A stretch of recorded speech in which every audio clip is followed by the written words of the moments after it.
Ain't this what they've been waiting for? You ready?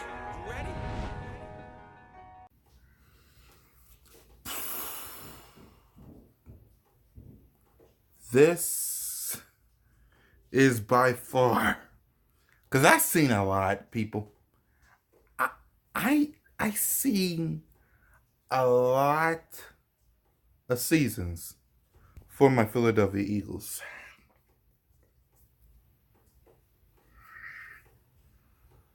But this season, right here, has got to be the worst season ever. The Cowboys gave you a platter. They gave you a silver platter.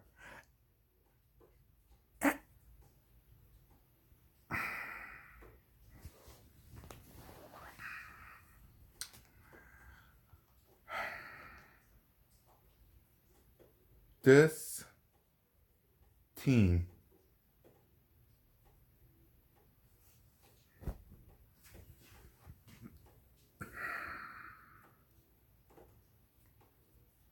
the Cowboys gave you a silver platter right there. A win and you're tied. And you can't even do that!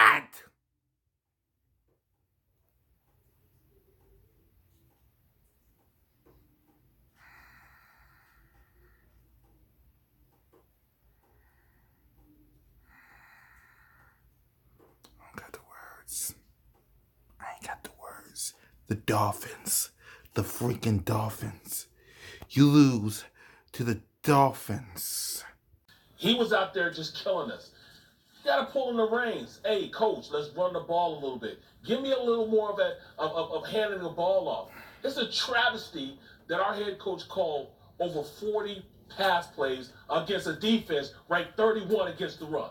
It's a travesty. Almost 50 pass plays. I mean, at this point, we were averaging over just about 5 yards every single time we had the ball off, and only run the ball 19 times. I'm appalled to even think that I have to sit here and talk about this right now, because it's ridiculous that I'm talking about a team that doesn't run the ball when they have success running the ball. And you run the ball not just to have running yards. You run the ball to keep your team on the field. You run the ball to keep it away from the team across the field from you. We could not stop them, so you run the ball, time comes to us. Now we don't have to worry about him being on the field. But what do? We keep passing the ball. You don't want to hear the numbers. I'm going to throw some numbers at Seth, this is amazing, or perhaps not.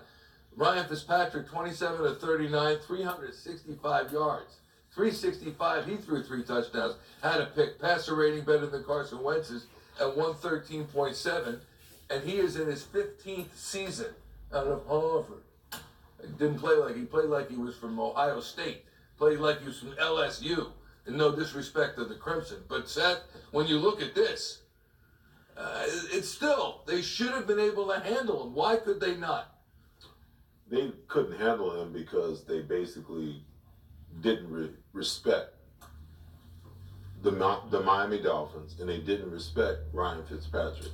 Listen, we've seen this picture before. I'm calm to death, even keel. My emotions are in check because my expectations are nothing any longer for this football team. They're broken, they're flawed from top to bottom. They've been broken and flawed since training camp started, and the decision was made that we're going to hold everybody out and get everybody ready. Nonsense. To your question, the reason why things are the way that they are is because they didn't respect Ryan Fitzpatrick.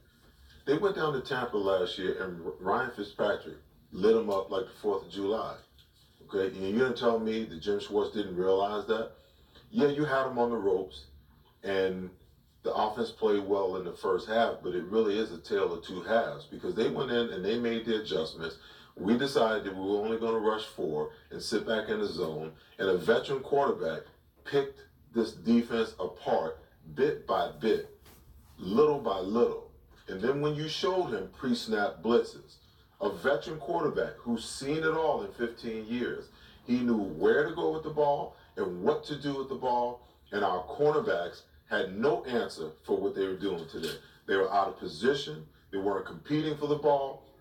So tired of looking at our guys when they get beat on a play, jump up with their hands in the air, asking the referee for an offensive pass interference, where the game is meant for you to compete for the ball. Get yourself in a proper position. But again, I'll say, our secondary and primarily our cornerbacks have been misaligned for the last 10 years. Why? Because, in my opinion, we've got a defensive back coach that is not making these players any better from a fundamental standpoint. I'm watching Jalen Mills backpedal, and he's on his heels against a guy that is faster than he is. Okay? That's a fundamental flaw because you can't change directions when you're on your heels. Okay? I see a guy like Ronald Darby. He's in good position, but he can't locate the ball. And because he can't locate the ball, he gets outplayed and outjumped for the ball. Okay? So now, let's manage our expectations. That's just the defensive side of the ball. We got a whole lot of show to talk about the offensive side of the ball. That's what it was. And I got some. Wait, listen. Also, by the ball sucks. You can talk about well, listen. We didn't expect for the Miami Dolphins to be able to offensively do what they did to us today. That's the first thing. Second of all, on the defensive side of the ball, yeah, we expected, for Carson to have a bounce back day, and he had a bounce back day. And a lot of people will look at his statistics and say, hey, 3 touchdowns, 300 yards or whatever it is. 310. But at the end of the day, is it really, really about Carson's statistics? Is it about that, or is it about winning football games? That's what I thought. Okay, and what Doug has done, and what he's done the last 3 weeks, by throwing the ball respectively 48, 50, and today another 48 times, is he said that I'm going to put the ball in my quarterback's hand, and I want our quarterback to lead us to victory. Well, how's that worked out for you, Doug? 3 losses in a row. You continue to do the same thing that you've been doing week after week after week without any regard for the failure of doing that, but you're going to continue to do it. This is the first streak, wins or losses, of 3 for the Eagles. 3 losses, unfortunately, at a time, Ray Dittinger, during the season. Can I ask you, is this the new normal? Is this the new normal? This is the way they are. These 3 losses in a row. Yes. This is the new normal that we were promised after Super Bowl 52, right? Yeah, in fact, it was Ray. Gotcha. It was Ray Dittinger who posed the question. There were 6 of us watching the game together. The 4 of us, the Gov and Seth's friend, longtime agent Jimmy Solano. And do you think the Eagles are going to win? There were how many minutes left in the game? 5, 6 minutes left in the game? About 6 They minutes. were behind. And Seth and I thought no, everybody else thought yes. Why did you think yes? And how did they fail to do it for you? Well, For all of us, really. I was still believing that not so much that the Eagles were going to win it, but the Dolphins 37 to 31. That's what I was feeling, because that's what they are. But unfortunately, that's what the Eagles are too. As I said to you at halftime, this team isn't that good. I mean, you can try and shift the blame around however you want to shift the blame around, but they're the one thing I don't want to get into is all the playoff scenarios now. I'm with you. No playoff. Stop This it. was an AFC team, so we still run the table in our division. I don't want to hear that. I mean, who's kidding who with where this team is going to go if they somehow find their way into the postseason? This is what they are, and I think now is probably as good time as any to face the reality of what they are, and more specifically what they aren't. This was a game that wasn't lost on any one play.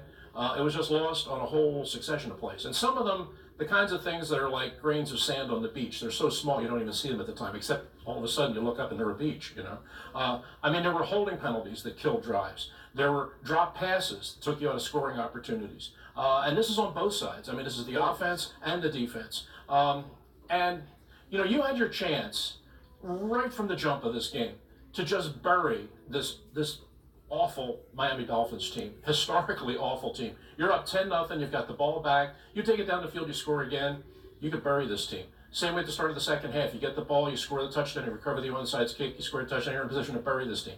And then the next couple possessions, you just make enough small mistakes, a drop pass here, a penalty there, that you stop yourself and you give this team an opportunity. And we said it pregame. I mean, we sort of ha about Ryan Fitzpatrick. Oh, look at all the teams he's played for, journeyman quarterback. I've seen this guy enough that I know when he gets hot, he's a problem. He's a big-time pain in the neck. And he got it going in the second half of this game. And once he got it going, you had no answers whatsoever. So the idea that, I mean, some of the fans are home now and they're probably doing the math about, how we can win this and we can win that and this tiebreaker and that tiebreaker.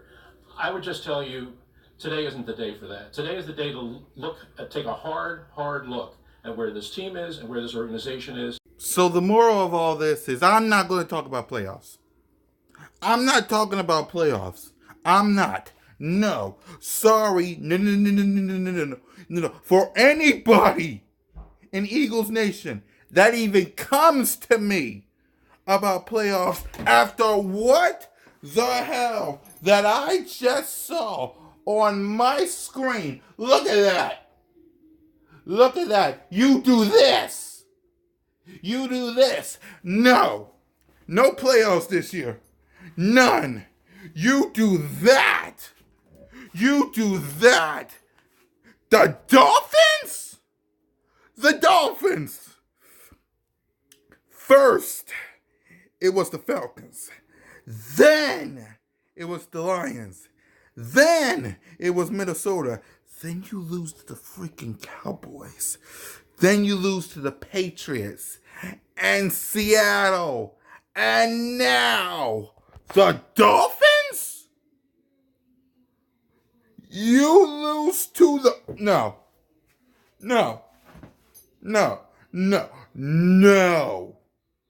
That is unacceptable to me. I still will forever support this team. This will stay on the wall. This will stay on the wall. I will still rock this, but this is unacceptable. This is unacceptable. You do not at all lose to the damn Dolphins.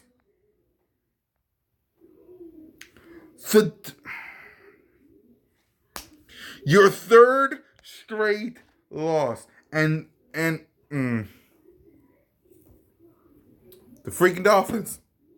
The freaking Dolphins. Please, I don't want nobody to talk to me about playoffs. Nobody. This is on you. This is on you. 3 straight losses. Losing to Atlanta, Detroit, Minnesota, Dallas, the Patriots, Seattle, and now the Dolphins? You disappointed me, Doug. You disappointed me.